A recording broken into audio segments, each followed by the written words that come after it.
चलिए सभी लोगों को नमस्ते और सभी लोग लाइव आ जाएं और आपकी क्लास को स्टार्ट कर रहे हैं।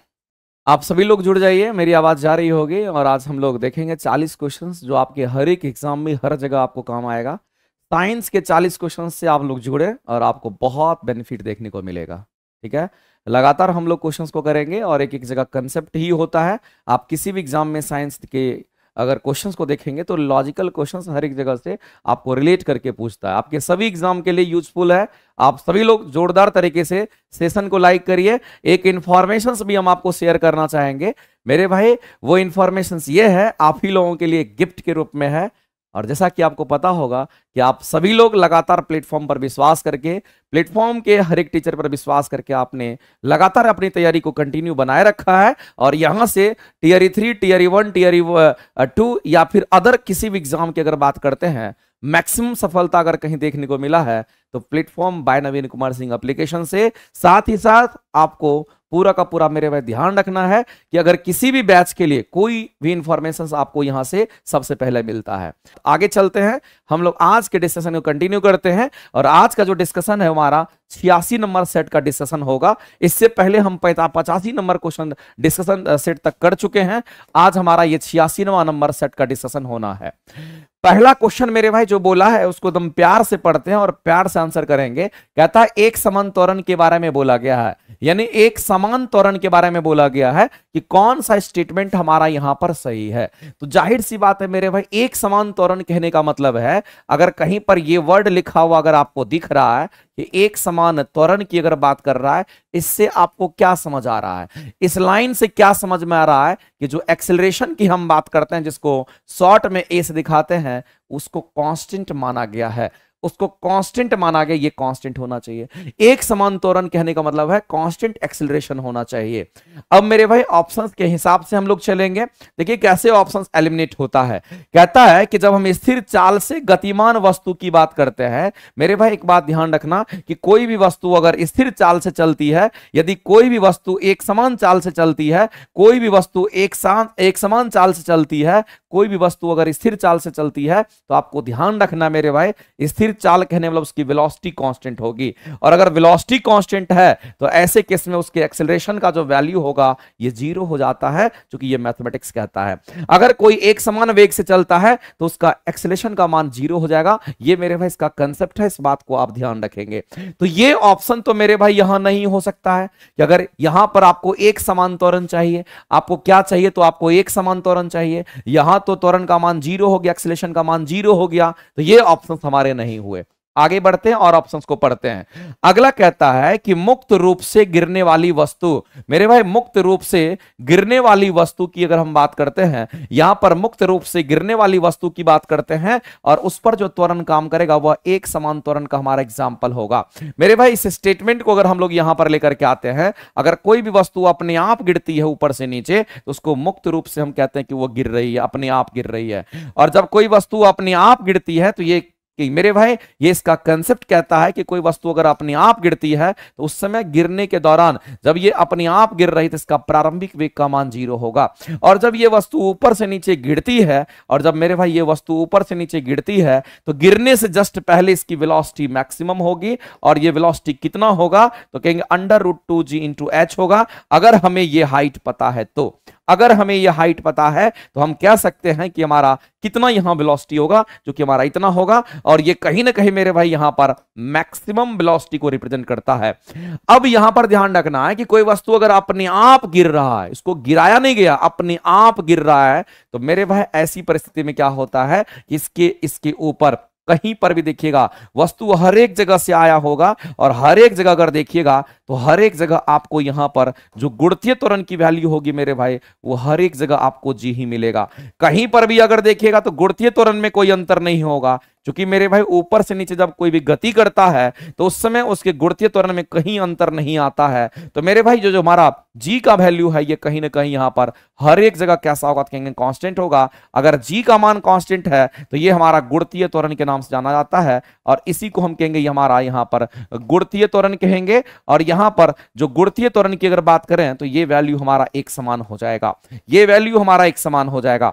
तो यहां पर मेरे भाई कंसेप्ट मिल रहा है कि अगर मान लेते हैं कि मुक्त रूप से कोई वस्तु अगर ऊपर से नीचे गिर रही है तो ये होने की संभावना मेरे भाई ज्यादा है कि मुक्त रूप से गिर रही है, उसका एक समान त्वरण है, गुणितीय त्वरण एक समान है, यानी एक समान त्वरण की बात कर रहा है। ये कहीं ना कहीं हमारा ये स्टेटमेंट यहां पर राइट है।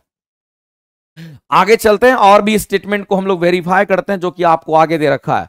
कहता है कि घर्षण रहित सतह पर, यानी मेरे भाई घर्षण रहित कहने का मतलब है जिसमें घर्षण नहीं होगा, यानी कि घर्षणहीन की बात कर रहा है। तो घर्षण रहित कहने का मतलब है कि यहां पर मेरे भाई घर्षणहीन सतह की हम बात करेंगे, ये घर्षणहीन सतह की हम बात करेंगे। कहता है कि घर्षण रहित सतह पर गतिमान वस्तु, यानी कि वस्तु एक समान त्वरण प्राप्त कर सकती है, ये मेरे भाई बिल्कुल कहना गलत है। अगर हमारा घर्षण रहित होगा तो वस्तु आगे बढ़ ही नहीं पाएगा, वस्तु का चक्का घूमता रह जाएगा, वो आगे नहीं बढ़ पाएगा, उसमें गति नहीं मिल पाएगा। तो मेरे भाई उसमें त्वरण कहां से हो जाएगा? तो हम कहेंगे ये स्टेटमेंट तो हमारा ऐसा ही छट गया, और इस क्वेश्चन का आंसर करेंगे ऑप्शन नंबर बी हमारा करेक्ट हो जाएगा। जितने लोग बी आंसर किए होंगे उनके करेक्ट हैं, और यही आपको ध्यान रखना है। न्यू बैच का स्टार्ट ऑफलाइन बीपीएससी 4.0 आपकी क्लासेस जो होगी मेरे भाई अभी चल रही है, और साथ ही साथ दुर्गा पूजा के बाद न्यू क्लासेस आपको फिर से देखने को मिलेगा। प्लेटफॉर्म में आपको भिकना पहाड़ी जो मेन कैंपस है, यहां पर आपको दूसरी बैचेस भी हमारी, दूसरी तीसरी बैचेस भी हमारी लॉन्च होगी। उसमें आप सभी लोग अगर बच गए होंगे तो आप बीपीएससी 4.0 के लिए जुड़ करके अपनी तैयारी को अच्छा कर सकते हो। आगे कहता है कि डैश के अनुसार, यहां खाली जगह में भरना है। कहता है इसके अनुसार दबाव प्रति इकाई क्षेत्रफल पर, दबाव प्रति इकाई क्षेत्रफल पर लगने वाले बल जिस पर वह कार्य करता है वह किसके बराबर होता है? तो मेरे भाई हमारा जो दबाव होता है, जिसको हम दाब के नाम से भी जानते हैं, दबाव को आप दाब कह दीजिए, कोई फर्क नहीं पड़ता है। और ये बल अपन में हमारा क्या होगा, कहेंगे यहां पर क्षेत्रफल होता है।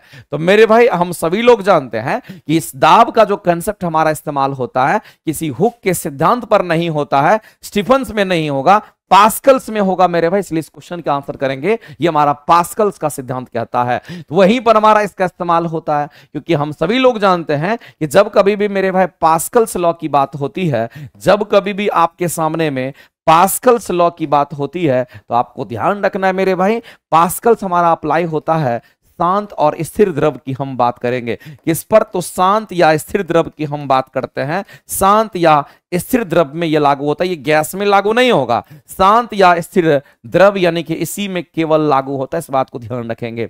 दूसरी बात है जो पास्कल्स की हम बात करते हैं, ये पास्कल्स मेरे भाई इसका एप्लीकेशन कहां पर इस्तेमाल होता है? पास्कल्स का जो एप्लीकेशन है ये कहां पर इस्तेमाल होता है? तो हम सभी लोग जानते हैं मेरे भाई, अगर हम हाइड्रोलिक ब्रेक की हम बात करते हैं, अगर हम यहां हाइड्रोलिक ब्रेक की बात कर लेते हैं, अगर हम हाइड्रोलिक प्रेस की बात करते हैं, अगर हम हाइड्रोलिक लिफ्ट की बात करते हैं, इन सभी जगह पर इस्तेमाल होता है। और हाइड्रोलिक ब्रेक अगर कह दिया तो हाइड्रोलिक का मतलब होता है मेरे भाई इसमें द्रव पदार्थ बढ़ा हुआ है, और किसी भी द्रव पदार्थ को दबा करके ही ब्रेक हम लोग अप्लाई करते हैं। तो यहां जो द्रव पदार्थ हमारा होगा, ये कैसा द्रव पदार्थ होगा मेरे भाई? तो ये असंपीड्य द्रव पदार्थ का हम यहां पर इस्तेमाल करते हैं। ये कैसा द्रव पदार्थ होना चाहिए? तो ये असंपीड्य द्रव पदार्थ का हम यहां पर इस्तेमाल करते हैं, और इसी असंपीड्य द्रव पदार्थ का इस्तेमाल करके हम यहां पर पास्कल्स को यूज करते हैं। और पास्कल्स का मेरे भाई ये स्टेटमेंट है, और इस स्टेटमेंट को कभी नहीं भूलना है। पास्कल के जो स्टेटमेंट है, ये स्टेटमेंट आपको हमेशा के लिए ध्यान रखना है। पास्कल कहता है कि हमारे असंपीड्य द्रव पदार्थ के अंदर उसके किसी भी बिंदु पर अगर हम देखेंगे तो लगने वाले जो फोर्सेस होंगे, लगने वाले जो प्रेशर होंगे, इक्वल एंड अपोजिट होगा, जिससे मेरे भाई नेट फोर्स का मान या नेट प्रेशर की वैल्यू 0 हो जाएगी, और वह मॉलिक्यूल स्थिर हो जाएगा, इक्विलिब्रियम में होगा। इसलिए हम कहते हैं ये शांत द्रव में हमारा लागू होता है। दूसरी बात आपको ध्यान रखना है कि यहां पर हमारा दाब बराबर बल अपन में क्षेत्रफल का ही कंसेप्ट आता है। अगर मेरे भाई क्षेत्रफल ज्यादा होगा तो दाब ज्यादा लगाना पड़ेगा, अगर क्षेत्रफल हमारा कम होगा तो दाब हमारा यहां पर कहेंगे अगर ये कम होगा तो ये ज्यादा, और ये अगर ज्यादा तो ये कम हो जाएगा। उसके बेसिस पर ये हमारा काम करता है। तो एक्चुअली में हम यहां पर कहेंगे हमारा पास्कल्स का लॉ ही काम करेगा। मेरे भाई हम आपको बता देना चाहते हैं कि जो हुक का प्रिंसिपल होता है ये हमारा कहां पर? तो कहेंगे सॉलिड बॉडी के लिए होता है। ये किसके लिए होगा? तो जो भी सॉलिड बॉडी होता है उसके लिए होता है। और हुक का नियम कहता है कि प्रतिबल समानुपाती होगा विकृति का।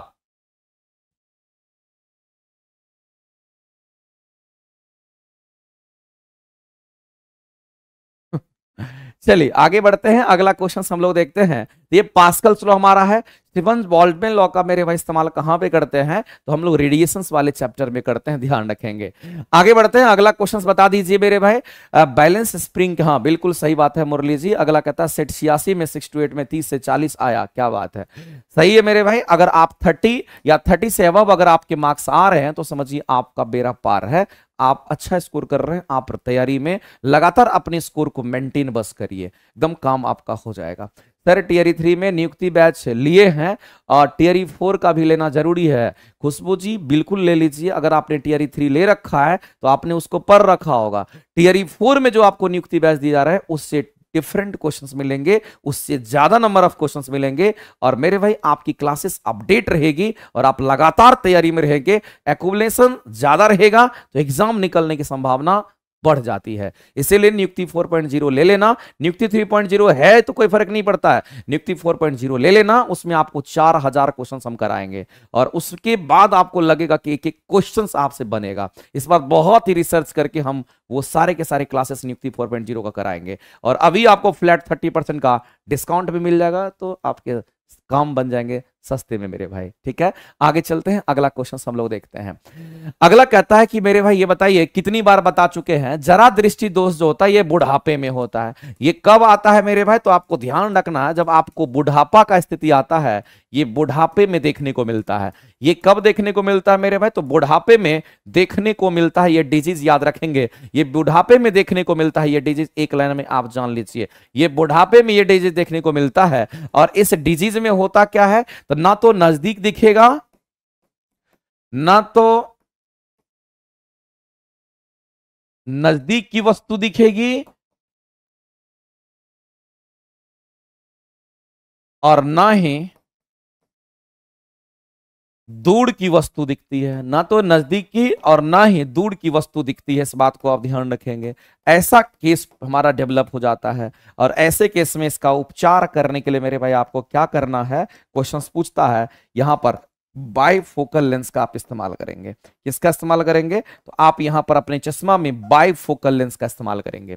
तो बाइफोकल लेंस हम किसको कहेंगे मेरे भाई, तो यहां पर द्विफोकसी लेंस की बात करेंगे, जिसमें डबल फोकस होगा, हम उसका इस्तेमाल करेंगे और इस क्वेश्चन के आंसर करेंगे। ऑप्शन नंबर आपका ए करेक्ट हो जाएगा, और यहां पर ए आंसर हमारे राइट हो जाएंगे।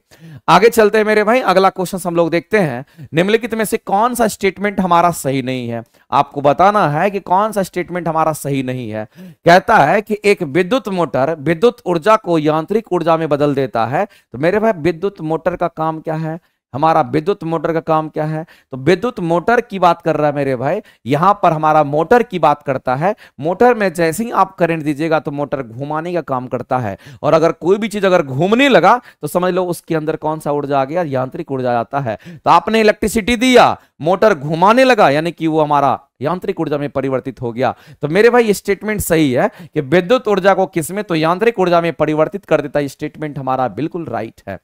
आगे कहता है एक विद्युत जनित्र की हम बात करते हैं मेरे भाई। विद्युत जनित्र हमारा क्या होता है, तो विद्युत जनित्र हमारा जनरेटर को कहते हैं। किसको बोलते हैं मेरे भाई, तो जनरेटर को बोलते हैं, इस बात को आप ध्यान रखेंगे। और जनरेटर हमारा इलेक्ट्रोमैग्नेटिक इंडक्शन के सिद्धांत पर ये हमारा कार्य करता है, ये बात आपको ध्यान रखना है। चाहे जनरेटर की बात कर लीजिए, चाहे हमारा डायनेमो की बात कर लीजिए, चाहे हमारा ट्रांसफार्मर की बात कर लीजिए, ये सभी के सभी हमारे विद्युत चुंबकीय प्रेरण के प्रिंसिपल पे काम करता है। और इसको शॉर्ट में हम कहते हैं ये हमारा विद्युत चुंबकीय प्रेरण की कहानी है। ठीक है, इसी पर काम करता है। तो इसका मतलब है कि विद्युत जनित्र यानी कि इलेक्ट्रिक जनरेटर जो हमारा होता है वो हमारे विद्युत चुंबकीय प्रेरण के सिद्धांत पर कार्य करता है। ये कहीं ना कहीं मेरे भाई ये स्टेटमेंट भी हमारा सही है। आगे बढ़ते हैं, अगला कहता है कि हरे विद्युत रोधन वाली तार। मेरे भाई हम लोग जानते हैं कि हमारा जो प्लग होता है कुछ इस तरीके से होता है। हम सभी लोग जानते हैं हमारे घर में भी प्लग होता है, और उस प्लग को अगर देखिएगा तो एगो यहां छेदा रहेगा, एगो छेदा यहां रहेगा, एगो यहां रहेगा। अब ये तो हमारा बोर्ड हो गया, इसमें प्लग को घुसाते हैं। जब आप इसमें प्लग को घुसाते हैं हैं मेरे भाई, इसमें 3 तरह का वायर जाता है। एक तो हमारा रेड होगा, दूसरा हमारा ब्लू होगा और तीसरा हमारा ग्रीन होगा। तो मेरे भाई रेड और ब्लू की हम बात करते हैं, यहां पर रेड हो गया और यहां पर हमारा क्या होता है, यहां पर ब्लू हो गया, और यहां पर जो आप तार यूज करेंगे वो आपका ग्रीन वायर होता है। तो आपको ध्यान रखना मेरे भाई, एक आपका अगर प्लस है, एक आपका अगर प्लस है तो दूसरा आपका क्या होगा, माइनस होगा। एक से करंट जाएगा, दूसरे से करंट आएगा, और ये वाला जो होता है मेरे भाई ग्रीन कलर का, ये यहां पर कहीं ना कहीं अर्थिंग का काम करता है। ये अर्थिंग का काम करता है, इस बात को आप ध्यान रखेंगे। तो 3 प्लग जो हमारा होता है वो ज्यादा बढ़िया होता है, क्योंकि आप अर्थिंग कर देते हैं, झटका लगने की संभावना खत्म हो जाती है। और आरबीजी आरबी हमारा क्या है, तो रेड ब्लू हमारा गर्म तार ये है और हमारा ठंडा तार ये है, लेकिन ये अर्थिंग का काम करता है। तो मेरे भाई आप ध्यान रखना है, यहां पर हरे तार की बात करता है, हरे विद्युत रोधन वाली तार की बात करता है, जो कि हमारा यहां पर अर्थिंग के रूप में कार्य करता है। कहता है मेरे भाई ये प्रायः विद्युत में प्रायः हमारा विद्युत में तार होता है। क्या मेरे भाई ये विद्युत में तार होगा। Insulating wire are usually an electric wire की बात कर रहा है, तो मेरे भाई हम कहेंगे यहां पर ये अर्थिंग वायर के रूप में हमारा होता है, और यहां पर हम कहेंगे यहां पर विद्युत में तार नहीं होगा मेरे भाई, ये अर्थिंग का हम ये हमारा एक्चुअली में ये गर्म वायर की बात कर रहा है, लीव वायर की बात कर रहा है, जो कि रेड कलर का होता है, ये हरा रंग नहीं होता है। तो इस क्वेश्चन के अगर आंसर करेंगे तो ऑप्शन नंबर सी, चूंकि सी हमारा यहां पर गलत है। इस क्वेश्चन के अगर आंसर करेंगे तो ऑप्शन नंबर सी हमारा यहां पर करेक्ट हो जाएगा, क्योंकि यहां पर आपसे गलत क्वेश्चन से ही ढूंढा गया था कौन सा हमारा गलत होगा। तो विद्युत ऊर्जा यांत्रिक ऊर्जा में ये सब सही था, हमारा एक स्टेटमेंट यहां पर गलत था, जो कि ऑप्शन नंबर सी आपको यहां पर गलत दिख रहा है। आगे चलते हैं, अगला क्वेश्चन की अगर हम बात करते हैं मेरे भाई, तो अगला क्वेश्चन हमारा क्या कहता है, गैस के बारे में बोला गया है, और आपको बताना है मेरे भाई गैस के बारे में कौन सा स्टेटमेंट सही है। मैंने आपको कई बार बोला है मेरे भाई, पदार्थ की 5 अवस्था होती है, लेकिन हम पदार्थ की 3 ही अवस्था की चर्चा यहां पर करेंगे, और पदार्थ की जो 3 अवस्था होती है इसको कम से कम आप जान लीजिए। पदार्थ की जो 3 अवस्था होती है, इसी में मेरे भाई ठोस होगा, इसी में किसका तो हम कहेंगे यहां पर द्रव की बात करेंगे, और इसी में मेरे भाई हम किसका तो यहां पर गैस की बात करेंगे। अब देखो ठोस की प्रॉपर्टीज और गैस की प्रॉपर्टी टोटली मेरे भाई अपोजिट होता है। अगर हम ठोस की बात करते हैं तो ठोस की प्रॉपर्टी ये होती है, इसके आकार तथा आयतन की अगर हम बात करते हैं, आकार एंड आयतन की अगर हम बात करते हैं तो ये निश्चित होता है। इसका आकार भी निश्चित, इसके आयतन भी निश्चित होते हैं। एक लाइन में मेरे भाई ये ठोस के लिए आप जान लीजिए। इसी का जस्ट उल्टा गैस के लिए होगा। तो मेरे भाई इसका आकार और आयतन की अगर हम बात करते हैं, आकार तथा यहां पर अगर हम आयतन की अगर हम बात करते हैं, तो आकार तथा आयतन दोनों कैसा होगा, तो कहेंगे दोनों के दोनों अनिश्चित होता है। इस बात को आप हमेशा के लिए बैठा लीजिए, यह हमेशा अनिश्चित होता है, ये दोनों के दोनों अनिश्चित होगा। ये मेरे भाई कैसा होगा, तो ये हमारा इनकंप्रेसिबल होगा, यानी कहने का मतलब इसकी कंप्रेसिबिलिटी 0 होगी। ये असंपीडी होगा, ये इनकंप्रेसिबल होगा। लेकिन गैस हमारा कैसा होता है, कहेंगे हमारा गैस यहां पर कंप्रेसिबल होता है, जिसको हम कंप्रेस कर सकते हैं, यह कंप्रेसिबल होगा। ये इनकंप्रेसिबल होगा, ये असंपीडी होगा, ये संपीडी होगा। इसको दबाएंगे तो दब जाएगा, इसको दबाएंगे तो नहीं दबेगा। इसके मेरे भाई मॉलिक्यूल्स पास पास होते हैं, इसके मॉलिक्यूल्स दूर दूर होते हैं। इसके अंदर मॉलिक्यूल्स के बीच में बल मजबूत होता है, इसके अंदर मॉलिक्यूल्स के बीच में बल हमारा कमजोर होता है, और बहुत सारी बातें हैं। लेकिन इस क्वेश्चन को अगर सॉल्व करेंगे तो हमारे इस क्वेश्चन के जो आंसर्स होंगे वो कहीं ना कहीं आ जाएंगे। अब कहता है गैस की हम बात करते हैं, तो गैस निश्चित आयतन की बात कर रहा है मेरे भाई। गैस में कहीं भी आकार और आयतन दोनों अनिश्चित होता है, तो निश्चित दिखेगा तो वहीं काट देंगे, आगे बढ़ने की कोई संभावना नहीं है, इसको गलत कहेंगे। अगला कहता है गैस का निश्चित आकार होता है, जो कि बिल्कुल गलत है, यह भी खत्म हो गया। गैस को ना तो निश्चित आयतन होता है और ना ही निश्चित आकार होता है। इसका मतलब मेरे भाई गैस का अनिश्चित आकार और अनिश्चित आयतन होता है, यह कहना चाह रहा है। यही स्टेटमेंट हमारा सही हो जाएगा। ऑप्शन नंबर सी के साथ हम लोग जाएंगे और सी स्टेटमेंट हमारे लिए राइट हो जाएगा। इस तरीके से हम लोग आंसर कर सकते हैं। अगर मेरे भाई इस द्रव की अगर बात कर लेता है, तो हमेशा के लिए आप ध्यान रखना कि द्रव का आकार जो होता है वो कैसा होता है। कहेंगे द्रव का आकार, आप मेरे भाई पानी है, पानी को अलग अलग बर्तन में रखोगे तो पानी का आकार अलग अलग हो जाएगा, इसलिए उसका आकार अनिश्चित होता है। लेकिन पानी का जो आयतन है, अगर 1 लीटर पानी है तो 1 लीटर ही किसी बर्तन में रहेगा, उसके आयतन निश्चित होते हैं। तो मेरे भाई द्रव के आकार बदल जाते हैं अलग अलग में, इसका मतलब है कि जो द्रव है उसका आकार कैसा होगा, तो हम कहेंगे इसका आकार अनिश्चित होता है। इसका आकार कैसा होगा तो कहेंगे यहां पर अनिश्चित होगा। लेकिन मेरे भाई इस द्रव के आयतन की अगर बात कर लेगा तो आप ध्यान रखना, इसका आयतन मेरे भाई 1 लीटर अगर द्रव है किसी भी बकेट में रख दीजिए, इसके आयतन 1 लीटर ही रहेंगे। इसका आयतन मेरे भाई यहां पर निश्चित होता है, इसका आयतन निश्चित होता है। तो आप इसको और इसको उल्टा समझिए और ये टर्म को आप अपने दिमाग से, अपने कंसेप्ट से समझिए। ये जिंदगी में कभी नहीं बोलोगे, आंसर तुम्हारे हमेशा सही आएंगे। वैसे इस क्वेश्चन के आंसर सी हमारे राइट हो जाएंगे।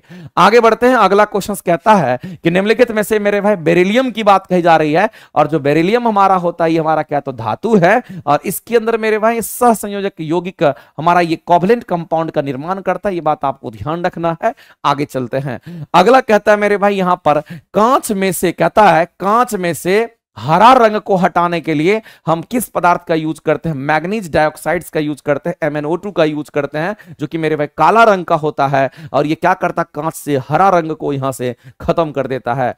आगे बढ़ते हैं, पीने के पानी की बोतल, पीने के पानी की जो बोतल हम लोग मार्केट से खरीदते हैं या अन्य घरेलू सामान बनाने में प्रयुक्त होने वाली हमारे पास कठोर जो प्लास्टिक होती है, उनकी अगर बात करते हैं वो किस केमिकल्स के बने होते हैं, वो किस हमारे पॉलीमर के बने होते हैं मेरे भाई। तो आपको ध्यान रखना है, ये जो पॉलीमर हमारा होता है, इस पॉलीमर को हम लोग यहां पर क्या नाम देंगे, इसको हम लोग पॉलीकार्बोनेट प्लास्टिक के नाम से हम लोग जानते हैं। ये एक्चुअली में कौन सा रासायनिक होगा, तो मेरे भाई ध्यान रखना, ये हमारा पॉलीकार्बोनेट की हम बात करेंगे। किसकी बात करेंगे, तो पॉलीकार्बोनेट हमारा यहां पर पॉलीकार्बोनेट पॉलीमर हमारा होता है, और पॉलीकार्बोनेट हमारा प्लास्टिक के रूप में इसको हम लोग जानते हैं। ये हमारा इस्तेमाल होता है, इस बात को आप ध्यान रखेंगे। और दूसरी बात है कि जो बिस्फेनॉल हमारा होता है, ये कहीं ना कहीं मेरे भाई इसी का बना हुआ होता है। इसलिए इस क्वेश्चन का आंसर करेंगे ऑप्शन नंबर ए आपका राइट होगा। हम लोग घर में पानी वगैरह यूज करते हैं, तो याद रखना मेरे भाई इसी पॉलीमर से बने हुए प्लास्टिक का हम इस्तेमाल करते हैं। अगला क्वेश्चन का आंसर आप सभी लोग करके बताएंगे मेरे भाई। यहां पर कहता है कि जो एथेनॉल, सही कथन को चूज करना यहां भी है और आंसर करके बताना। कहता है एथेनॉल की बात करते हैं, एथेनॉल एक कार्बनिक कंपाउंड है, बिल्कुल सही बात है मेरे भाई। हम सभी लोग जानते हैं हम यहां पर किसकी बात कर रहे हैं, हम यहां पर एथेनॉल की बात करते हैं। और एथेनॉल कहने का मतलब है, आप इसको समझ लीजिए कि ये हमारा इथाइल अल्कोहल की बात कर रहा है। अगर इथाइल अल्कोहल बोल दिया तो आप ये समझ लीजिए कि ये हमारा C6H5OH की बात कर रहा है, C2H5OH की बात कर रहा है मेरे भाई। यहां पर कार्बन के 2 ही हमारे कार्बन एटम होंगे, तो C2H5OH हमारा ये इथेनॉल होता है। अब मेरे भाई यही इथाइल अल्कोहल जो है, इसी को हम शराब भी कहते हैं। इसी को क्या कहते हैं मेरे भाई, शराब कहते हैं। आप देखते होंगे मेरे भाई जो शराब पीते हैं वो पानी में जब शराब को डालते हैं तो आप देखिएगा शराब पानी में घुलनशील हो जाता है। इसका मतलब एथेनॉल एक ऐसा कार्बनिक कंपाउंड है जो एक अच्छा विलायक होता है, जो एक अच्छा सॉल्वेंट होता है, जो पानी में पूरी तरीके से मेरे भाई घुल जाता है। ये बात आप सभी लोग जानते होंगे। तो पहला स्टेटमेंट तो हमारा यहां पर करेक्ट हो गया। अगला क्या कहता है कि क्वथनांक की बात करते हैं, इनके गलनांक और क्वथनांक की हम बात करते हैं। ये पानी की तुलना कर रहा है इससे, तो मेरे भाई एथेनॉल का जो गलनांक और क्वथनांक होगा, इनके गलनांक की बात करेंगे और इनके क्वथनांक की बात करते हैं। तो ये डेटा मेरे भाई कहीं ना कहीं आपको याद रखना पड़ेगा। इनके जो क्वथनांक होंगे वो कितने होंगे और इनके गलनांक कितने होंगे। इनका गलनांक मेल्टिंग पॉइंट होता है -114 डिग्री सेंटीग्रेड और इनका क्वथनांक होता है 78.37 डिग्री सेल्सियस। मेरे भाई हम सभी लोग जानते हैं कि पानी का जो बॉइलिंग पॉइंट होता है हमारा कितना होता है, 100 होता है। उससे तो ये कम हो गया। अगर पानी का गलनांक मेल्टिंग पॉइंट हमारा 0 डिग्री होता है, ये 0 से भी कम है, इसका मतलब मेरे भाई पानी से कम हो गया। अगर पानी का बॉइलिंग पॉइंट अगर 100 डिग्री होता है तो ये 100 से कम पर ही होगा। इसका मतलब है कि एथेनॉल जो हमारा अल्कोहल होता है मेरे भाई, ये हमारा गलनांक और क्वथनांक अलग होगा और हम कहेंगे पानी से कम होगा। यानी स्टेटमेंट हमारे सही है, क्योंकि पानी का जो गलनांक होता है वो हमारा 0 डिग्री होता है। अब ये 0 से कम होगा तभी तो नेगेटिव होगा। और अगर हम क्वथनांक की बात करें, इसको बॉइलिंग पॉइंट कहते हैं, पानी का 100 डिग्री होता है, ये 100 से कम है मेरे भाई, स्टेटमेंट सही है। और अगर आप पानी में अल्कोहल को मिला दीजिएगा, जब गर्म कीजिएगा तो पता चला अल्कोहल पहले उड़ जाएगा और पानी बाद में उड़ेगा और पानी और अल्कोहल दोनों सेपरेट हो जाएगा। तो मेरे भाई आपको ध्यान रखना दोनों स्टेटमेंट सही हैं। अगला हम लोग को ध्यान रखना है कि जो एथेनॉल की हम बात करते हैं जिसको एथाइल अल्कोहल कहते हैं मेरे भाई, ये हमारे टिंचर आयोडीन में भी इस्तेमाल होता है। साथ ही साथ मेरे भाई हम लोग जो कफ सिरप वगैरह जो पीते हैं, हम लोग यहां पर जो कफ सिरप की हम बात करते हैं, जो हमारा कफ सिरप की हम बात करते हैं, जो खांसी सर्दी में हम लोग पीते हैं मेरे भाई, उसमें भी इसका इस्तेमाल होता है। मेडिसिन के रूप में भी अल्कोहल का इस्तेमाल होता है। तो कहेंगे एथेनॉल हमारा टिंचर आयोडीन में भी होगा और कफ सिरप वगैरह में भी डाला जाता है। स्टेटमेंट एकदम बिल्कुल राइट है। ये स्टेटमेंट सही है, स्टेटमेंट सही है, स्टेटमेंट सही है, तीनों स्टेटमेंट सही है। तो यहां पर एक दो, केवल एक दो नहीं, केवल एक तीन नहीं, केवल एक नहीं, उपयुक्त में से एक से अधिक के साथ जाइए। ऑप्शन नंबर डी को आप आंसर करिए। आगे चलते हैं और इथाइल अल्कोहल बनाने की जो विधि होती है वो कौन सी विधि है मेरे भाई? तो इथाइल अल्कोहल बनाने की विधि हमारा किण्वन विधि होती है, इसी से हम लोग बनाते हैं। आज के दिन मेरे भाई किसी भी बैचेज पर 30% के आपको फ्लैट डिस्काउंट दिए गए हैं। आप सभी लोग इसका फायदा ले सकते हैं प्लेटफॉर्म बाय नवीन कुमार सिंह एप्लीकेशन से। आगे चलते हैं, हम लोग बात करते हैं मिथाइल इथाइल कीटोन की बात करते हैं। यानी मेरे भाई एक तो मिथाइल है, दूसरा इथाइल और कीटोन है। इसको हम लोग क्या कहेंगे? तो इसको हम लोग यहां पर कहेंगे ट्रू ब्यूटेनॉन के नाम से हम लोग जानेंगे। मिथाइल इथाइल अगर हम लोग यहां पर बात करते हैं, मिथाइल इथाइल की बात कर रहा है हमारा कीटोन का, तो हम कहेंगे कीटोन बोल रहा है मेरे भाई। इसका मतलब कीटोन का जो फंक्शनल ग्रुप होता है हमारा क्या होगा? तो ONE ओन होता है। तो लास्ट में तो ओन होना चाहिए, लास्ट में ओन है, लास्ट में यहां भी हमारा ओन दे रखा है, लेकिन मेरे भाई मिथाइल इथाइल दे रखा है। इसका मतलब है कि मेरे भाई दूसरे पर हमारा इथाइल ग्रुप होगा और फिर हमारा फंक्शनल ग्रुप लगा हुआ रहेगा। हम कहेंगे यही हमारा इसका आईपीएससी नेम होगा। आगे बढ़ते हैं, अगला क्वेश्चन हमारा है एक जीवित कोशिका की संपूर्ण अवयव को डैश के रूप में जाना जाता है जिसे साइटोप्लाज्म और नाभिक में शामिल है। मेरे भाई साइटोप्लाज्म को कोशिका द्रव कहेंगे और नाभिक में जो होता है उसको केंद्रक द्रव कहते हैं। और साइटोप्लाज्म के कोशिका द्रव और नाभिक के अंदर केंद्रक द्रव को अगर आप मिला दीजिएगा तो एक हमारा यहां पर प्रोटोप्लाज्म बनता है जिसको हम जीव द्रव के नाम से जानते हैं। आगे बढ़ते हैं, निम्नलिखित में से मेरे भाई किंगडम जो फंगी से संबंधित नहीं है, हम लोग जानते हैं मेरे भाई कि हमारा जो किंगडम है वो इस तरीके से हमारा डिफाइंड किया गया है। हम सभी लोग जानते हैं मेरे भाई कि हमारा क्या क्या होगा, तो कहेंगे यहां पर मोनेरा की बात करते हैं। इसी तरीके से हम लोग जानते हैं कि हमारा प्रोटिस्टा भी होता है। मोनेरा हो गया, प्रोटिस्टा हो गया। इसके बाद अगर हम बात करते हैं मेरे भाई, हम कहेंगे यहां पर एनीमिलिया की हम बात करेंगे। यहां पर किसकी बात करेंगे? तो एनीमिलिया की बात करेंगे। और अगर हम बात करते हैं मेरे भाई तो हम यहां पर फंगी की बात करेंगे। और कौन सा बच गया मेरे भाई? तो हम कहेंगे यहां पर मोनेरा हो गया, प्रोटिस्टा हो गया, एनीमिलिया हो गया, फंगी हो गया, एक प्लांटी भी हमारा हो जाएगा मेरे भाई। यहां पर प्लांटी, यहां पर 5 भागों में इसको बांटा गया है। अब इसमें से मेरे भाई ध्यान रखना कि ये चारों के चारों जो आपको दिख रहे हैं ये यूकैरियोटिक सेल के बने होते हैं। ये किसके बने हुए हैं? तो आपको ध्यान रखना कि ये हमारे यूकैरियोटिक सेल के बने होते हैं। यूकैरियोटिक सेल कहने का मतलब होता है जिसमें सब कुछ वेल डिफाइंड होता है। लेकिन मोनेरा की अगर बात करते हैं तो ये हमारे प्रोकैरियोटिक सेल के बने होते हैं। ये बात आपको ध्यान रखना। ये किसका? तो प्रोकैरियोटिक सेल के बने होते हैं। और प्रोकैरियोटिक सेल से जो बने होते हैं उसमें हमारा लाइसोसोम वगैरह डिफाइंड नहीं होता है, इसके अंदर न्यूक्लियस डेवलप नहीं होता है, इसमें कुछ बैक्टीरिया वगैरह हमारा आ जाता है। लेकिन यहां जो प्रोटिस्टा आपको दे रखा है, इसी प्रोटिस्टा के अंतर्गत मेरे भाई हमारा आता है अमीबा की हम बात करेंगे, जो कि एक कोशिकीय जीव होगा। अमीबा हो गया, युग्लिना की हम बात कर लेंगे, युग्लिना हो गया। और मेरे भाई किसकी बात करेंगे? तो अमीबा हो गया, युग्लिना हो गया, पैरामीशियम को भी आप यहां पर ले सकते हैं। ये हमारा पैरामीशियम की हम बात करेंगे। तो यहां पर मेरे भाई हमारा पैरामीशियम की हम बात करते हैं, ये भी हमारा हो जाएगा। तो अमीबा हो गया, युग्लिना हो गया, पैरामीशियम हो गया, ये सब प्रोटिस्टा में आता है। तो आपसे बोला गया कौन सा हमारा कवक में? तो मेरे भाई फंगी तो हमारा अलग का फाइलम है, ये अलग है। प्रोटिस्टा हमारा अलग है, जिसमें आपसे बोला गया कौन हमारा फंगी से संबंधित नहीं है। तो फंगी से संबंधित कौन नहीं है मेरे भाई? तो हम कहेंगे ऑप्शन में युग्लिना दे रखा है। युग्लिना तो मेरे भाई प्रोटिस्टा का है, इसी प्रोटिस्टा संघ का, तो यही आंसर करेंगे राइट। क्योंकि स्पर्जिलस भी कवक है, राइजोपस भी हमारा कवक होता है। ये दोनों के दोनों मेरे भाई क्या है? तो कहेंगे ये दोनों के दोनों, ये दोनों हमारे कवक होते हैं। ये दोनों क्या है? तो कहेंगे एक लाइन में ये दोनों कवक होते हैं। इस बात को आप ध्यान रखेंगे। और ये हमारा किस में आएगा? तो हमारा फंगी वाले फाइलम में आएगा। प्लांटी में प्लांट आएंगे, एनिमलिया में एनिमल्स आएगा, और प्रोटिस्टा में आएगा। इसमें कुछ बैक्टीरिया वगैरह शामिल होता है, इसके ब्लू ग्रीन हमारा जो बैक्टीरिया होता है, साइनोबैक्टीरिया वगैरह हमारा मोनेरा में आता है। आगे चलते हैं, अगला क्वेश्चन हम लोग देखते हैं अगला क्या कहता है। मेरे भाई अगला क्वेश्चन जो दे रखा है ये भी आपके लिए बेहतरीन क्वेश्चन में से एक है और आपको जरूर कुछ सिखा करके जाएगा। इस क्वेश्चन का आंसर करके आप लोग बता दीजिए। देखते हैं कितने लोग आंसर्स करते हैं। आप सभी लोग इस क्वेश्चन के आंसर करके बता दीजिए मेरे भाई। देखते हैं कि आप सभी लोग इस क्वेश्चन के आंसर करके बता दीजिए। कहता है कि ब्रायोफाइट्स की हम बात करते हैं। जाहिर सी बात है मेरे भाई, अगर ब्रायोफाइट्स कह दिया तो इससे हमारे दिमाग में ये आना चाहिए, ये हमारे क्या है तो कहेंगे प्लांट का उभयचर माना जाता है। ये हमारा क्या कहेंगे यहां पर प्लांट का उभयचर है। इसको हम लोग क्या कहेंगे तो इसको हम लोग यहां पर प्लांट का उभयचर के नाम से हम लोग जानते हैं। और प्लांट का उभयचर हम लोग इसलिए कहते हैं चूंकि जल और स्थल दोनों जगह ये उगता है। दूसरी बात ध्यान रखना मेरे भाई, ये हमारे क्या है तो कहेंगे जो ब्रायोफाइट्स होते हैं ये बिना फूल वाला पौधा होता है। इसको क्या कहेंगे तो ये हमारा इसमें फूल नहीं होता है, ये बिना फूल वाला पौधा की कैटेगरी में आता है। ये बिना फूल वाला पौधा होता है। और जो बिना फूल वाला पौधा होता है ना, इसको हम लोग यहां पर क्रिप्टोगेमी के नाम से जानते हैं। ये हमारा क्रिप्टोगेमी कहलाता है।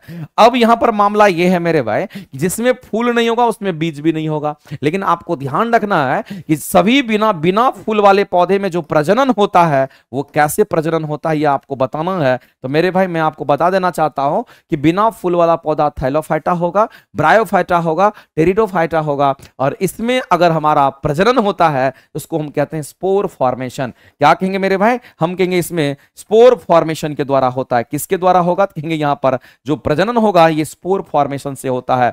यानी मेरे भाई हम कहेंगे यहां पर बीजाणु जनन या फिर स्पोर फॉर्मेशन के द्वारा यहां पर प्रजनन होता है। लेकिन किस में होगा तो बिना फूल वाले जितने भी पौधे होंगे सभी में होंगे, चाहे वो थैलोफाइटा हो, चाहे वो ब्रायोफाइटा हो, चाहे वो टेरिडोफाइटा हो। तो आपसे बोला गया है कि जो ब्रायोफाइटा है उसमें गैर संवहनीय पौधे बोलते हैं। क्योंकि मेरे भाई जो हमारे ब्रायोफाइट्स हैं इसके अंदर कहते हैं संवहनी हमारा उत्तक नहीं होता है। इस बात को ध्यान रखिएगा, इसमें संवहनी उत्तक नहीं होता है। इसमें क्या नहीं होगा मेरे भाई तो इसमें कहेंगे संवहनी उत्तक नहीं होता है। संवहनी उत्तक अगर नहीं है इसका मतलब ना तो इसमें जाइलम होगा, ना तो इसमें जाइलम होगा, और ना ही इसमें क्या होगा तो कहेंगे ना ही इसमें यहां पर फ्लोएम होगा। इसलिए इसको गैर संवहनी पौधे के नाम से हम लोग जानते हैं।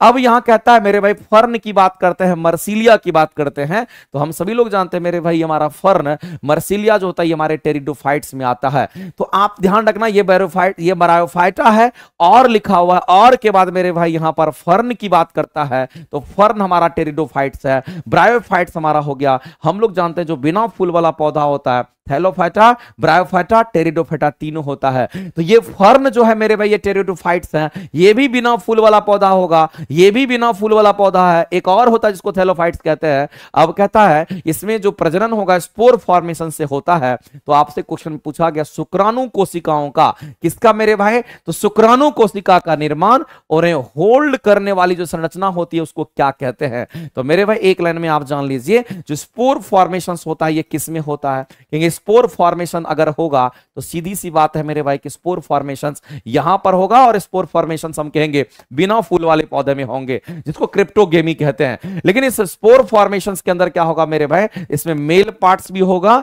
और इसके अंदर क्या होगा कहेंगे मेल पार्ट्स तो होगा ही होगा, और साथ ही साथ इसमें फीमेल पार्ट्स भी होते हैं। इस बात को आप ध्यान रखेंगे। तो मेल पार्ट्स और फीमेल पार्ट्स दोनों शामिल होंगे। लेकिन मेल पार्ट्स और फीमेल पार्ट्स की अगर हम बात करते हैं तो शुक्राणु यहां पर मेल पार्ट्स को इंडिकेट करता है। शुक्राणु किसको मेरे भाई तो ये यहां पर मेल पार्ट्स को फॉर्म करता है। तो इसके जो मेल पार्ट्स होते हैं मेरे भाई उसको हम लोग एंथेडियम के नाम से जानते हैं। ये कहीं ना कहीं मेरे भाई यहां जो लिखा हुआ है ये क्या है तो कहेंगे इसके मेल पार्ट्स को यहां इंडिकेट करता है। अगर फीमेल पार्ट्स की अगर हम बात करें तो फीमेल पार्ट्स यहां पर कौन सा होगा तो मेरे भाई एक लाइन में आप कहेंगे जो फीमेल पार्ट्स होंगे वो हमारे यहां पर कौन होंगे तो यहां से खींच करके इसको हम यहां लेकर के चलते हैं। ये आर्केनियम जो हमारा होता है ये यहां पर फीमेल पार्ट्स की हम बात कर रहे हैं, ये फीमेल पार्ट होगा। तो मेरे भाई मेल पार्ट फीमेल पार्ट, वैसे आपसे शुक्राणु की बात कर रहा है यानी मेल पार्ट्स की बात कर रहा है इसलिए एंथ्रेडियम होगा, और अगर फीमेल पार्ट्स की बात करता तो हम लोग आर्केनियम के नाम से हम लोग जानते हैं, तब आंसर हम लोग बी करते। तो ये चीज आप जरूर ध्यान रखना। स्पोर फॉर्मेशन जो हमारा होता है ये एक प्रजनन की एक विधि होती है जो कहां पर बिना फूल वाले पौधा में होता है, और उसका मेल और फीमेल पार्ट दोनों के नाम आपको याद रखने हैं। आगे चलते हैं मेरे भाई, अगला क्वेश्चन हम लोग देखते हैं। अगला हमारा क्या कहता है, प्रदीप्ति की बात करता है मेरे भाई, इल्यूमिनेंस की बात करता है। प्रदीप्ति मतलब इल्यूमिनेंस होता है जिससे प्रकाश मेरे भाई जगमगाता है, उसको प्रदीप्ति के नाम से हम लोग जानते हैं। दूसरी बात आपको ध्यान रखना है कि प्रदीप्ति निम्नलिखित में से कौन सक्रिय हो जाती है और विद्युत सिग्नल उत्पन्न करती है। मेरे भाई हम सभी लोग जानते हैं कि अगर प्रदीप्ति होने पर निम्नलिखित में से कौन सक्रिय होगी और विद्युत सिग्नल उत्पन्न करेगी? जो प्रकाश सुग्राही कोशिकाएं होंगे वही हमारा होगा। यानी इस क्वेश्चन के अगर आंसर करेंगे तो हमारा ऑप्शन नंबर ए यहां पर राइट हो जाएगा, जो कि फोटो सेंसिटिव हमारा होगा, वही हमारे करेक्ट आंसर्स होंगे और आंसर करेंगे ऑप्शन नंबर ए आपका करेक्ट हो जाएगा।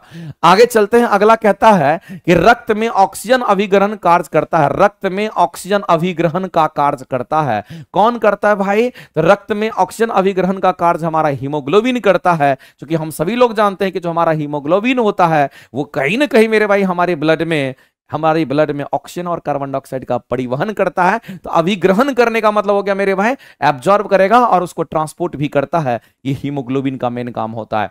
क्लोरोफिल में मैग्नीशियम धातु होता है और लाल रक्त कोशिका जो आरबीसी होता है वो हमारे हीमोग्लोबिन में ही मौजूद होता है। अगर मेरे भाई ये ऑप्शन नहीं होता तब ये आंसर हम लोग ये करते, लेकिन ये अगर ऑप्शन में है तो आंसर हम लोग इसी को टिक आउट करेंगे। तो ध्यान रखेंगे मेरे भाई, हम लोग यहां पर हीमोग्लोबिन को टिक आउट करेंगे। वैसे इसमें से अगर हम लोगों को दोनों की बात कर रहा है, क्योंकि दो स्टेटमेंट दे रखे हैं, तब यहां से मेरे भाई ये स्टेटमेंट भी हमारा राइट हो जाएगा। तब हम कहेंगे बी और सी दोनों करेक्ट होगा। तब आंसर्स हमारे बदल जाएंगे, क्योंकि यहां पर 5-5 ऑप्शंस वाला है, तो कहेंगे इस क्वेश्चन के आंसर्स आप यहां पर डी करेंगे राइट। क्योंकि ऑक्सीजन का जो परिवहन करता है वो हमारा कौन करता है? हीमोग्लोबिन और आरबीसी दोनों होगा, क्योंकि हीमोग्लोबिन में हमारा आरबीसी मौजूद होता है।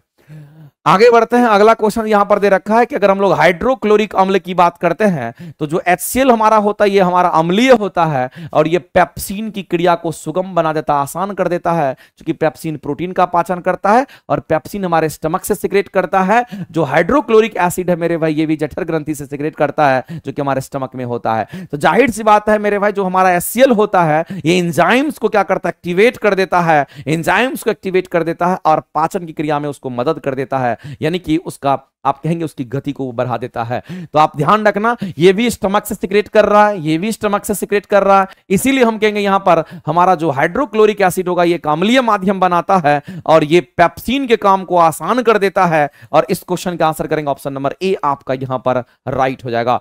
हाइड्रोक्लोरिक अम्ल मेरे भाई पेप्सिन का विघटन करने में सहायता प्रदान नहीं करता है मेरे भाई, उसके एंजाइम की जो कैटलिस्ट की अगर हम बात करते हैं उसके रेट को फास्ट कर देता है, यानी कि जो एंजाइम होता है मेरे भाई उसको क्या करता है? कैटेलाइज्ड कर देता है और उसको फास्ट कर देता है और आसानी से खाना पच जाता है।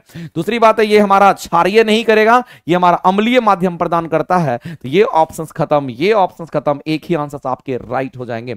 आगे चलते हैं, अगला क्वेश्चन बता दीजिए मेरे भाई। ये कहता है कि हम जंतु की बात करते हैं, हम पादप की बात करते हैं, हम जीवाणु की बात करते हैं, हम कवक की बात करते हैं और साथ ही साथ मेरे भाई प्रकाश संश्लेषण रोगाणुओं के सहित मेरे भाई पृथ्वी पर सभी जीवित समुदाय का वर्णन करने के लिए जो शब्द हमारा इस्तेमाल होगा वो हमारा बायोस्फीयर रिजर्व कहलाता है। ऑप्शन नंबर ए आपका करेक्ट हो जाएगा। आगे चलते हैं, अगला कहता है एक क्षर मेरे भाई कहता है कि एक क्षर चुंबक के चारों ओर, एक क्षर जो है वो चुंबक के चारों ओर उत्पन्न चुंबकीय क्षेत्र रेखा के गुणों के बारे में कौन सा स्टेटमेंट सही है?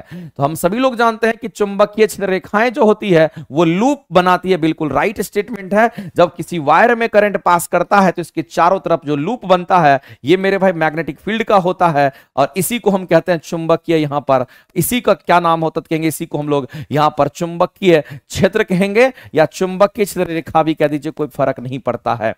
और ये लूप बनाता है। आगे बढ़ते हैं, चुंबकीय क्षेत्र रेखा एक दूसरे को प्रतिच्छेदित नहीं करती है, चूंकि मेरे भाई ये हमारा एक यहां पर सदिश राशि होता है। ये कैसी राशि है? तो कहेंगे यहां पर ये सदिश राशि होता है और अगर कोई भी सदिश राशि अपने आप को या किसी दूसरे को कट करेगा तो इसके कटे हुए बिंदु पर दो दो दिशा हो जाएगा, जो कि मेरे भाई पॉसिबल नहीं है वेक्टर के लिए, क्योंकि सदिश राशि में एक निश्चित दिशा होना चाहिए। यहां पर दो दिशा हो गया कटने के बाद, ये पॉसिबल नहीं होगा। तो ये प्रतिच्छेदित नहीं करती है, बिल्कुल सही बोला है। चुंबक के बाहर चुंबकीय क्षेत्र रेखा चुंबक के दक्षिणी ध्रुव से उत्तरी ध्रुव, ये बिल्कुल गलत है। चुंबक के बाहर मेरे भाई नॉर्थ से साउथ होता है और यहां पर आपको उल्टा दे रखा है, जो कि मेरे भाई गलत है, तो हम यहां से इसको काट देंगे। तो चुंबक के बाहर चुंबकीय क्षेत्र रेखा चुंबक के दक्षिणी ध्रुव से उत्तरी ध्रुव की ओर जाती है, बिल्कुल गलत है, उल्टा दे रखा है, ये स्टेटमेंट गलत है और आपको यहां पर सही चूज करना था। तो पहला और दूसरा हमारा सही है, तो मेरे भाई दो स्टेटमेंट सही है, तीसरा स्टेटमेंट हमारा गलत हो गया, तो पहला और दूसरा जहां पे है वही आंसर करेंगे, ऑप्शन नंबर सी आपके करेक्ट हो जाएंगे। आगे चलते हैं, अगला क्वेश्चन देखते हैं। अगला क्वेश्चन हमारा क्या कहता है मेरे भाई, और इसको पढ़ते हैं। कहता है चुंबकीय क्षेत्र में परिवर्तन के कारण, यानी कि मैग्नेटिक फील्ड में परिवर्तन के कारण हमारा कुंडली में उत्पन्न प्रेरित विभवांतर के कारण परिमाण बढ़ाने के लिए निम्नलिखित में से किस विधि का हम इस्तेमाल करते हैं। कैसे हम क्या करेंगे मेरे भाई, ईएमएफ को हम बढ़ा सकते हैं। एक तो मेरे भाई नंबर ऑफ टर्न्स को हम बढ़ा देंगे, दूसरा करंट को हम बढ़ा देंगे। यानी कहने का मतलब है कुंडली में अगर फेरों की संख्या अगर बढ़ जाती है तो चुंबकीय क्षेत्र हमारा प्रबल हो जाएगा, उसको बढ़ा सकते हैं। चुंबकीय क्षेत्र की प्रबलता में वृद्धि हो जाएगी, बिल्कुल सही बात है। अगर चुंबकीय क्षेत्र की प्रबलता में वृद्धि होगी तो जाहिर सी बात है मेरे भाई उत्पन्न जो हमारा प्रेरित विभवांतर होगा, जो इंड्यूस्ड ईएमएफ होता है वो भी हमारा बढ़ जाता है। इस बात को आप ध्यान रखेंगे, क्योंकि जो इंड्यूस्ड ईएमएफ हमारा होता है ये माइनस डी फाई अपन में डी टी होता है। इस बात को आप ध्यान रखेंगे, और इसी से रिलेट करके हम लोग आगे इसको पढ़ते हैं। क्योंकि फाई इक्वल टू हमारा यहां पर एन आई होता है, फाई इक्वल टू हमारा एन आई अपन में डी कहेंगे। अगर नंबर ऑफ टर्म्स ज्यादा होगा तो ये ज्यादा होगा, अगर करंट ज्यादा होगा तो मेरे भाई ये ज्यादा होगा। तो मेरे भाई आप रिलेट करके अगर पढ़ेंगे तो आपको पता चल जाएगा, और कहेंगे ये दोनों तो हमारा करेक्ट है। और कुंडली के तार की प्रतिरोधकता के कारण मेरे भाई यहां पर कोई इंपैक्ट नहीं पड़ता है, क्योंकि प्रतिरोधकता की अगर बात करेंगे इस अलग अलग मटेरियल के लिए हमारा अलग अलग होगा, इसलिए इसको आप इसको कुछ भी करके मेरे भाई आप नहीं कर सकते हैं। ये हमारा गलत है, ये इंफॉर्मेशन सही है, इंफॉर्मेशन सही है, तो ऑप्शन नंबर 1 और 2 ही हमारा सही होगा, जो कि हमारा यहां पर 1 और 2 यहां पर करेक्ट है, सही पूछा गया है। आगे चलते हैं, अगला हम लोग देखते हैं। अगला कहता है कि नीचे दिए गए कथन को चूज करिए, सही उत्तर को बताइए। ब्लीचिंग पाउडर का केमिकल फार्मूला कैल्शियम ऑक्सीक्लोराइड हमारा होता है, बिल्कुल सही बात है। दूसरी बात है मेरे भाई ब्लीचिंग पाउडर हमारा तनु अम्ल के साथ अभिक्रिया करके क्लोरीन गैस उत्पन्न करता है, तो ब्लीचिंग पाउडर हमारा CaOCl2 होता है, जिसको कैल्शियम ऑक्सीक्लोराइड भी हम लोग कहते हैं, CaOCl2। मान लेते हैं मेरे भाई तनु ये HCl यानी या फिर हम H2SO4 किसी के साथ प्रतिक्रिया आप करा दीजिए। जब इसके साथ प्रतिक्रिया होगा मेरे भाई तो ये किसका निर्माण करेगा, तो कहेंगे CaSO4 का निर्माण करेगा। साथ ही साथ ये क्लोरीन गैस को यहां से बाहर करेगा, और मेरे भाई यहां से कुछ पानी जो होगा हमारा जलवाष्प के रूप में हमारा बाहर निकलेगा, और वो हमारा H2O के रूप में बाहर निकलेगा। तो इस तरीके से ये हमारा बैलेंस होगा। तो कहीं ना कहीं हम लोग देख रहे हैं कि जब किसी भी अम्ल को हम इसके साथ रिएक्शन करवाएंगे ब्लीचिंग पाउडर के साथ, हमें कौन सा गैस प्राप्त होगा, तो कहेंगे क्लोरीन गैस प्राप्त होता है। कई बार क्वेश्चन पूछा गया है, तो ये स्टेटमेंट ब्लीचिंग पाउडर अगर अम्ल के साथ अभिक्रिया किया तो क्लोरीन गैस रिलीज कर रहा है, इसका मतलब ये स्टेटमेंट करेक्ट है। तो दोनों के दोनों स्टेटमेंट सही होंगे। स्टेटमेंट को जरूर याद रखिएगा, ये काम का है। और कहेंगे मेरे भाई 1 और 2 दोनों सही स्टेटमेंट है, 1 भी सही है, 2 भी सही है, कोई करेक्ट एक्सप्लेनेशन दे नहीं रहा, तो हम सीधा कहेंगे ये केवल और केवल दोनों कथन इसके सत्य है मेरे भाई। आंसर करेंगे ऑप्शन नंबर ए आपका राइट हो जाएगा। और ब्लीचिंग पाउडर में ब्लीचिंग एजेंट हमारा क्लोरीन होता है, जो कि कीटाणुओं को मारने में काम आता है। अगला कहता है परावैंगनी किरण की बात करता है, इसका मतलब है मेरे भाई सूर्य के प्रकाश की उपस्थिति की बात कर रहा है। परावैंगनी किरण की उपस्थिति मतलब सूर्य के प्रकाश की उपस्थिति की बात कर रहा है। और जो सिल्वर क्लोराइड होता है ये हमारा बदल जाता है सिल्वर में, और साथ ही साथ मेरे भाई क्लोरीन गैस में बदल जाता है, क्योंकि सिल्वर क्लोराइड जो हमारा होता है AgCl वो हमारा क्या लाइट के प्रति सेंसिटिव होता है। इस बात को ध्यान रखेंगे। जैसे कि हमारा Ag हमारा Cl की हम बात करेंगे, जैसे ही यहां पर प्रकाश पड़ेगी, जैसे मेरे भाई प्रकाश पड़ेगी, सूरज की प्रकाश की हम बात कर रहे हैं, जैसे ही इस पर सूरज की प्रकाश पड़ेगी सिल्वर अलग होगा और मेरे भाई क्लोरीन गैस हमारा अलग हो जाएगा। बैलेंस करिएगा तो 2 से मल्टीप्लाई कर दीजिए, 2 से इस तरह मल्टीप्लाई करेंगे, हम बैलेंस कर लेंगे और हम कहेंगे इसलिए ऐसा होता है। तो प्रकाश लिख करके ये अलग हुआ है, इसलिए इसको हम लोग क्या कहेंगे, प्रकाश अपघट्य अपघटन अभिक्रिया के नाम से जानेंगे, और ये हमारा आंसर करेंगे ऑप्शन नंबर सी करेक्ट हो जाएगा। आगे मेरे भाई अगला देखते हैं, बेकिंग सोडा के विनिर्माण में, जो बेकिंग सोडा हमारा खाने वाला सोडा हो उसके निर्माण में हम किसका इस्तेमाल करते हैं, तो याद रखना कार्बन, ये हमारा लवण हो गया जो हम लोग NaCl कहते हैं, कार्बन डाइऑक्साइड, अमोनिया, इन सबको मिला करके हमारा बेकिंग सोडा बनता है। आगे चलते हैं, ये सब कई बार कर चुके हैं। अगला कहता है कि कौन सा उत्तर सही बता दीजिए। धोबन सोडा का रासायनिक फार्मूला पता होगा और इसका उपयोग जल की अस्थायी कठोरता को दूर करने के लिए, दोनों स्टेटमेंट हम बताए हुए मेरे भाई जाहिल बिल्कुल सही स्टेटमेंट है। तो पहला और दोनों स्टेटमेंट हमारा सही है, तो दोनों के दोनों कथन सत्य होंगे और आंसर करेंगे सी करेक्ट हो जाएगा। आगे चलते हैं, अगला क्वेश्चन कहता है मेरे भाई कि यूकैरियोटिक कोशिका की बात करते हैं, और जो यूकैरियोटिक सेल से बने हुए हमारे जो जीव होते हैं उसके अंदर केंद्रक होगा, लाइसोसोम होगा, सब कुछ उसके अंदर प्रेजेंट होता है। लेकिन प्रोकैरियोटिक सेल में हमारा केंद्रक वगैरह मौजूद नहीं होता है, कोशिका झिल्ली या केंद्रक झिल्ली वगैरह मौजूद नहीं होता है। तो मेरे भाई यूकैरियोटिक कोशिका में कि किस कोशिकांग को आत्महत्या की थैली कहते हैं, एक लाइन में आप लोग जानते हो कितनी बार कर चुके हो, लाइसोसोम कहते हैं। और इसी के पास हाइड्रोलाइटिक्स एंजाइम होता है, और यही हाइड्रोलाइटिक एंजाइम क्या करता है, जो डेड सेल होते हैं उसको यहां से खत्म कर देता है, इस बात को आप ध्यान रखेंगे। आगे चलते हैं, अगला क्वेश्चन को हम लोग देखते हैं। निम्नलिखित में से कौन सा स्टेटमेंट हमारा सही नहीं है वो बताना है। तो हाइड्रोक्लोरिक अम्ल पेप्सिन एंजाइम की क्रिया को आसान बनाने के लिए एक अम्लीय माध्यम यहां पर करता है। ये स्टेटमेंट मेरे भाई हम लोग पहले भी पढ़ चुके हैं, स्टेटमेंट सही था। श्लेष्मा जो झिल्ली होता है इसको हम लोग म्यूकस के नाम से हम लोग जानते हैं। तो मेरे भाई जो श्लेष्मा होता है वो किसी भी ऑर्गन के ऊपर उसकी ऊपरी परत और आंतरिक परत दोनों तरफ में श्लेष्मा झिल्ली होता है, क्योंकि मेरे भाई आमाशय श्लेष्मा आमाशय की अंदरूनी परत को हमारे किस अम्ल से बचाता है? तो मेरे भाई HCl से बचाता है, नहीं तो फिर हमारा वो डैमेज हो जाता। तो श्लेष्मा म्यूकस को हम लोग कहते हैं, और ये हमारा अंदर भी होगा बाहर भी होगा और इसी अम्ल से उसको बचाता। ये स्टेटमेंट एकदम राइट है। आगे कहता है मेरे भाई यकृत और अग्न्याशय का जो स्राव होता है, यकृत और अग्न्याशय का जो स्राव होता है मेरे भाई ये ड्यूडेनम में होता है। ये किस में होगा? तो कहेंगे हमारा ये ड्यूडेनम की हम बात करेंगे, ड्यूडेनम में होता है। और ड्यूडेनम हमारा छोटी आंत का भाट है, ये हमारे छोटी आंत में होता है, छोटी आंत का पार्ट है, उसी में इसका सिक्रेशन होगा। ये कहीं ना कहीं आमाशय लिख करके मेरे भाई गलत कर दिया, ये छोटी आंत के ड्यूडेनम में होगा, तो ये हमारा गलत था और गलत को चूज करना था, आंसर करेंगे सी। आगे बढ़ते हैं, अगला क्वेश्चन कहता है निम्नलिखित में से कौन सा जीव हमारा मोलस्का का उदाहरण नहीं है? हम सभी लोग जानते हैं मेरे भाई जो मोलस्का हमारा होता है, ये मोलस्का हमारा अकशेरुकी प्राणी होता है। मोलस्का हमारा कैसा प्राणी है? तो कहेंगे ये हमारा अकशेरुकी प्राणी की हम बात करते हैं। ये कहीं ना कहीं मेरे भाई आपको ध्यान रखना है, ये हमारा अकशेरुकी प्राणी के अंतर्गत आता है, और जो अकशेरुकी प्राणी होता है उसमें रीढ़ की हड्डी नहीं होती है। तो बता दीजिए कि हमारा कौन सा यहां पर, अच्छा मोलस्का नहीं है, तो मोलस्का की अगर हम बात करते हैं इसी में मेरे भाई हमारा आता है सीपी की हम बात करते हैं, इसी में हम बात करते हैं शंख की हम बात करते हैं, सीपी हो गया, शंख की बात कर लेते हैं, और इसी में हम घोंघा जिसको स्नेल्स कहते हैं ये हमारा घोंघा हो गया मेरे भाई, इसी में ऑक्टोपस की हम बात कर लेते हैं, ऑक्टोपस भी हो गया।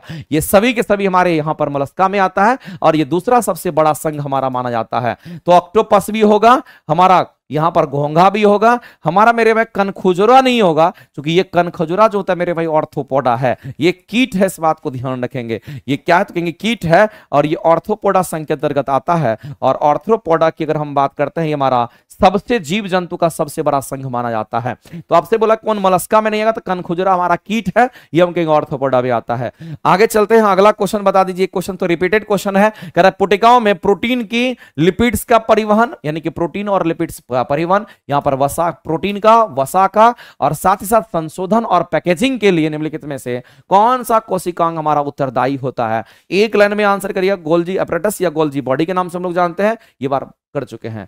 अगला कहता है सिल्वर ब्रोमाइड की हम बात करते हैं, और सिल्वर ब्रोमाइड को हम क्या कहेंगे? तो AgBr के नाम से जानते हैं। ये भी हमारा क्या होता है? प्रकाश जब इस पर, सूरज की जब प्रकाश इस पर भी पड़ती है, जैसे उसके लिए उस तरह से इस पर भी जब सूरज की प्रकाश पड़ती है तो मेरे भाई हमारा Ag बाहर होगा और हमारा इस तरह से ब्रोमीन बाहर होगा।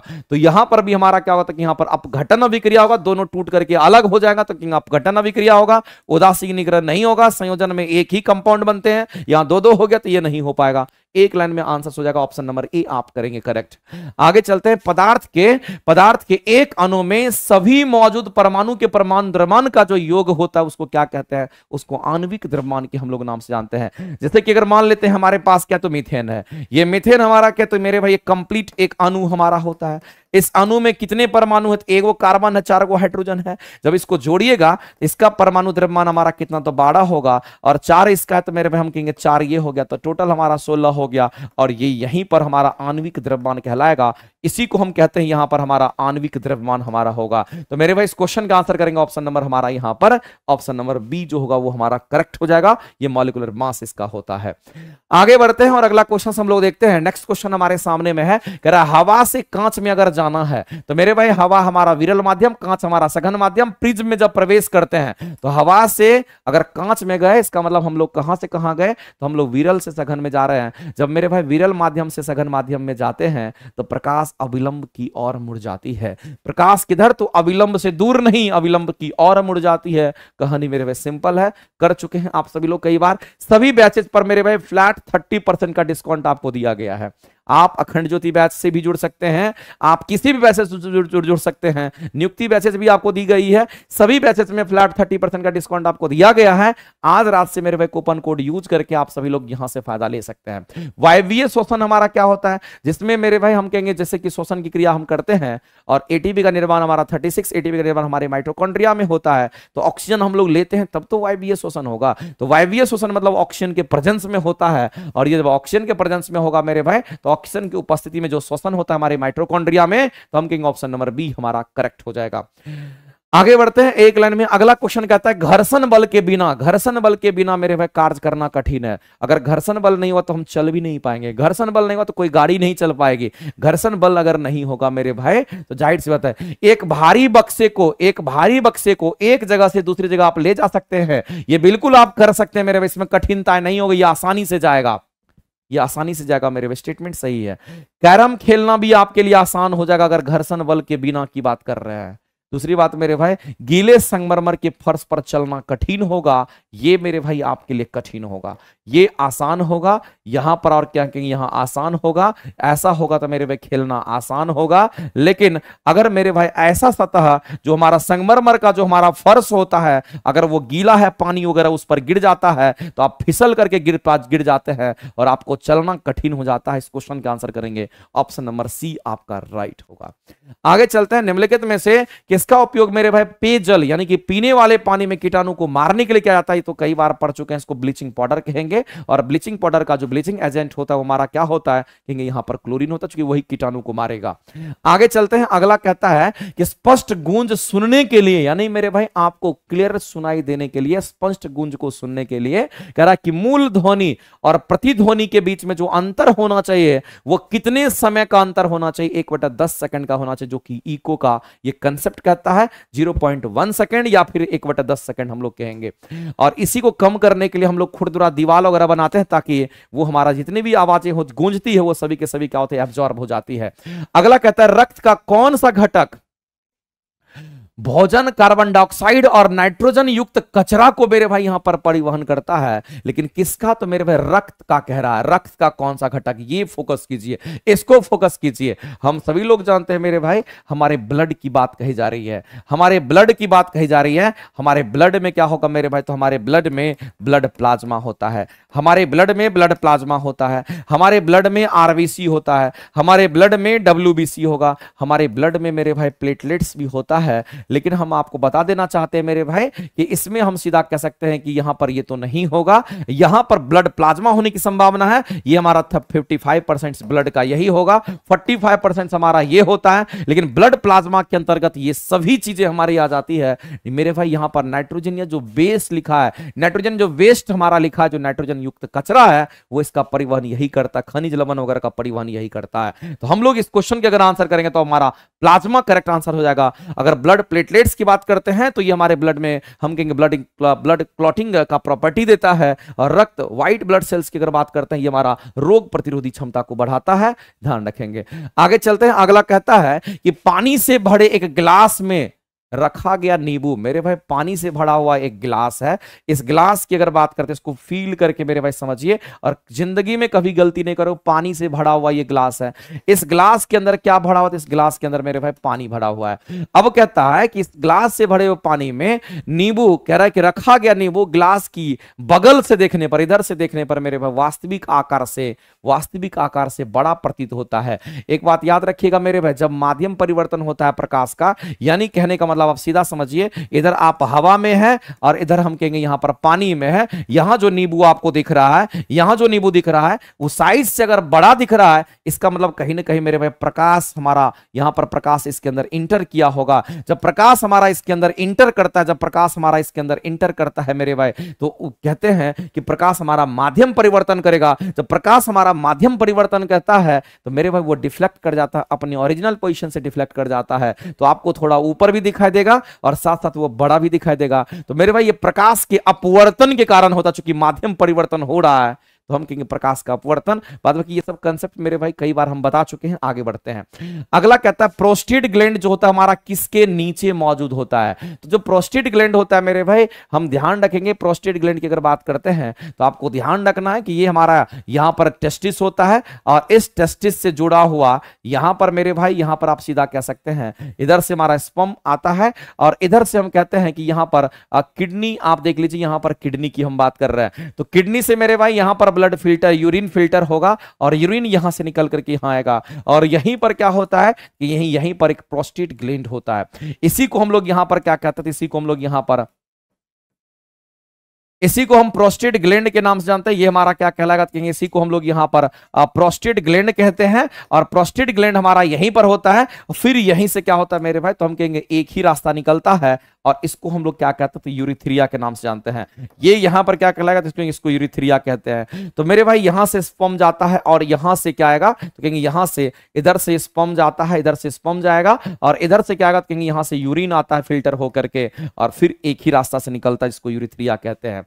तो आपको ध्यान रखना है प्रोस्टेट ग्रंथि किसके नीचे मौजूद होता है, तो मेरे भाई किडनी में यूरेटर लगा रहता है, किडनी से यूरेटर, इस रास्ते को यूरेटर कहते हैं, और यूरेटर के नीचे हमारा प्रोस्टेट ग्लैंड होता है। यानी मेरे भाई हम कहेंगे यहां पर सीधा सीधा ये जो यूरिनरी ब्लैडर होता है, जो हमारा मूत्राशय होगा, मूत्राशय से मूत्र निकल करके आएगा, प्रोस्टेट ग्लैंड यहीं पर होगा, इसी को हम कहते हैं वो मूत्राशय के नीचे होगा। मूत्राशय कहीं ना कहीं यहां पर होगा, किडनी से छनेगा, यहां पर मूत्राशय होगा, और मूत्राशय से फिर मूत्र बाहर निकल के आएगा, स्पर्म भी आएगा। यहां पर मेरे भाई जहां पर यूरिन और स्पर्म दोनों आपस में मिलता है, वहीं पर हमारा क्या होता है, प्रोस्टेट ग्लैंड होता है। ध्यान रखेंगे हमारा, हम कहेंगे मूत्राशय के नीचे होगा। तो मेरे भाई मूत्राशय के नीचे, किडनी के नीचे हमारा यहां पर क्या होता है, यूरेटर होगा। किडनी के बाद क्या होगा, तो कहेंगे यूरेटर होगा। समझिए यहां पर ये किडनी है, तो किडनी के बाद हमारा यूरेटर होगा, यूरेटर के बाद हमारा क्या होता है, कहेंगे यहां पर यूरिनरी ब्लैडर होगा, जिसको हम लोग मूत्राशय कहते हैं, फिर हमारा ये यूरिथ्रिया होता है, इसीलिए हम कहते हैं यूरिनरी ब्लैडर के नीचे होगा। आगे चलते हैं मेरे भाई, अगला कहता है कि गतिशील वस्तु की गतिज ऊर्जा किस पर निर्भर करेगी, तो मेरे भाई उसमें द्रव्यमान भी होना चाहिए, वेग भी होना चाहिए। द्रव्यमान और वेग दोनों, फॉर्मूला सबको पता है, कहानी खत्म।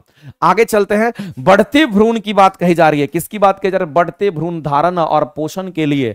यानी कहने का मतलब है मेरे भाई, हर महीने जो हमारा मादा प्रजनन प्रणाली होता है, जो फीमेल रिप्रोडक्टिव सिस्टम है, अपने आप को तैयार करता है। तो बढ़ते भ्रूण का धारण और पोषण कहां होता है, यूट्रस में होता है मेरे भाई। वो किसी योनि वेजाइना में नहीं होता है, गर्भाशय ग्रीवा में नहीं होता है, वो यूट्रस में ही हम कहते हैं कि भ्रूण का ग्रोथ होता है, विकास होता है। इसलिए इस क्वेश्चन का आंसर करेंगे ऑप्शन नंबर सी, आपका करेक्ट हो जाएगा।